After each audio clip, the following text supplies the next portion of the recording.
Let's turn the clock back for our biggest leap yet, 1,000 years, all the way to the year 1026. We've journeyed to 1926, 1826, 1726, and 1526. But 1,000 years ago, the world was medieval and utterly different. So settle in and drift back with me, 10 centuries, into an age of castles, knights, monks, and endless open forest. There are no machines, no printing, no gunpowder, and no towns to speak of. Life is ruled by the land, the Lord, and the Church. It is a hard, dark, faithful age when most people never travel, never read, and never see a city in their whole lives. This is Europe, 1,000 years ago. Let's take a look around. Home for most is a single dim room of mud, timber, and thatch, shared with the family's animals for warmth. In the middle burns an open fire, its smoke curling up to a hole in the roof, and it fills the whole hut with haze. There is no chimney, no window glass, no furniture to speak of, just a hearth, a bench, and a bed of straw. To make fire, you strike flint on steel over dry tinder, for matches are 700 years from being invented. Light comes from the fire and from rushlights dipped in fat. A real wax candle is a rare thing, kept for the church. So life follows the sun. When darkness falls, the fire is banked and the household sleeps. It is cold and smoky and dark, and this humble hut is the whole world for almost everyone who lives in it. The lord in his hall and the monk in his cell live a little better. Everyone else lives like this. Food is whatever the land gives. Coarse dark bread and a thick pottage of grain and vegetables simmered over the fire. Meat is rare for a peasant, and much of what the land produces must be handed to the lord. Nearly everyone drinks ale, brewed weak and safe, for the water is not to be trusted. There is no sugar, no tea, no coffee, no potato.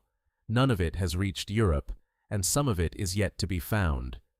Spices from the distant east are so rare and costly that only kings will ever taste them, and hunger is never far away. A failed harvest, a hard winter, and famine can sweep across a whole region. You eat with the seasons, you waste nothing, and you pray the next harvest will be kind.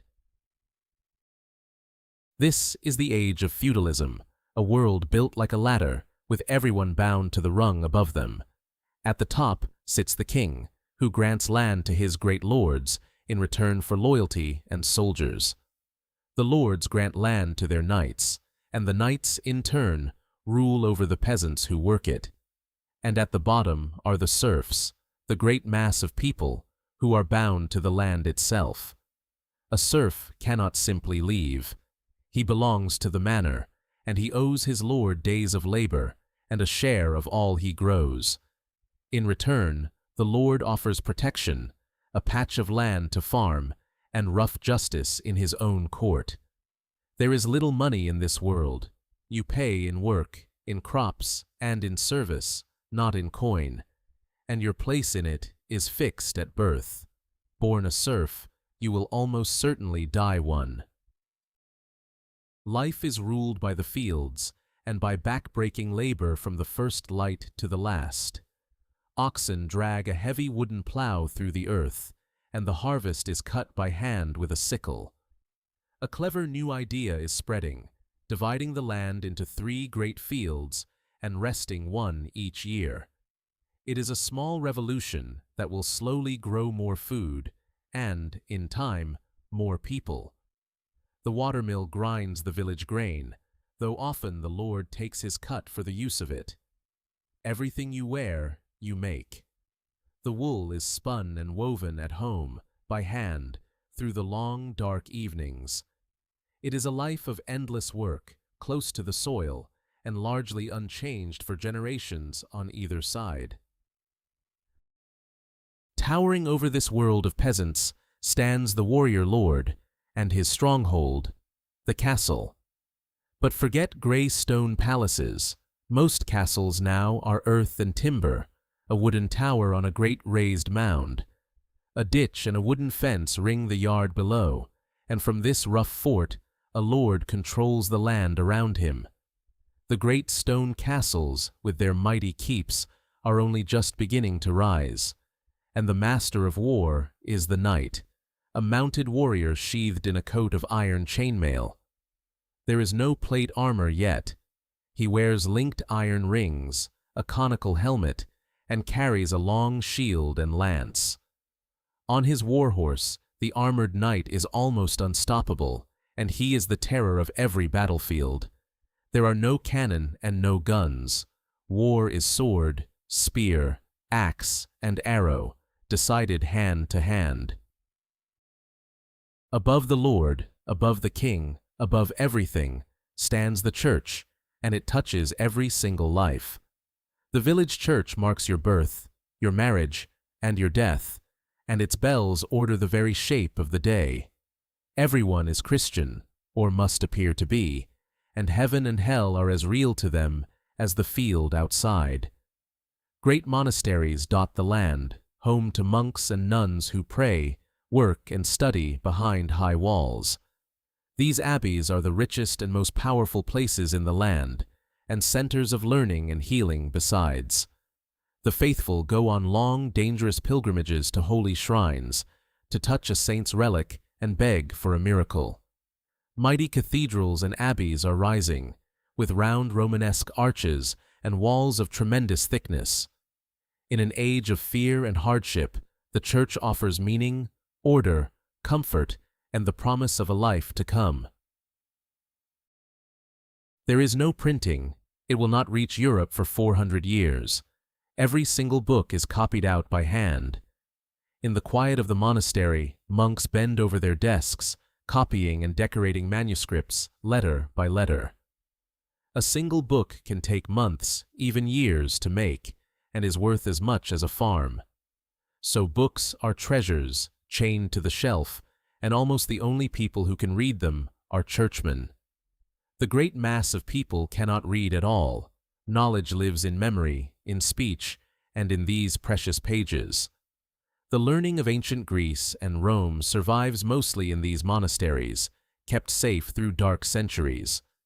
And around this very time, a monk works out a way to write music down, the beginnings of the notes we still use today. To travel, you walk, and most people go no further than the nearest market town in their whole lives. For goods and for lords, there are horses and ox carts creeping along old, crumbling Roman roads.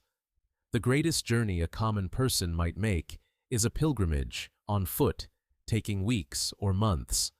By sea, ships run on sail and oar, hugging the coast, at the mercy of wind and weather. In the cold north, the age of the Vikings is only just fading, their long ships still raiding, trading, and settling. And here is a wonder few in Europe even know. Norse sailors have already reached the shores of North America. 500 years before Columbus, they touched a new world in the West. Then, quietly, let it slip away. For most people, though, the world ends at the edge of the forest, and beyond it lie only rumor and danger. And here is the great surprise of the year 1026. Western Europe is a poor, muddy backwater. The dazzling centers of the world lie elsewhere, and they make these kingdoms look rough and simple by comparison. To the east glitters Constantinople, capital of the Byzantine Empire, the largest and richest city in all Christendom. Its markets, palaces, and domes astonish every Western traveler lucky enough to lay eyes on them. And across the Islamic world, from Baghdad to the cities of Spain, learning is blazing in a true golden age. There, scholars are advancing medicine, mathematics, and astronomy, and preserving the wisdom of the ancients. The very numbers we count with today, and much of our science, will one day flow from them into a backward Europe. A gentle word on medicine. To be ill in 1026 is to be in the hands of herbs, prayer, and hope. Healers believe the body is ruled by four humors and treat you with plants, charms, and the touch of holy relics. There are no hospitals as we know them. The sick are cared for by monks, by wise women, and by their families. Life is short and fragile. Many children die young, and to live past 40 is to be counted old. Time itself is measured not by clocks, there are none, but by the sun, the seasons, and the ringing of church bells.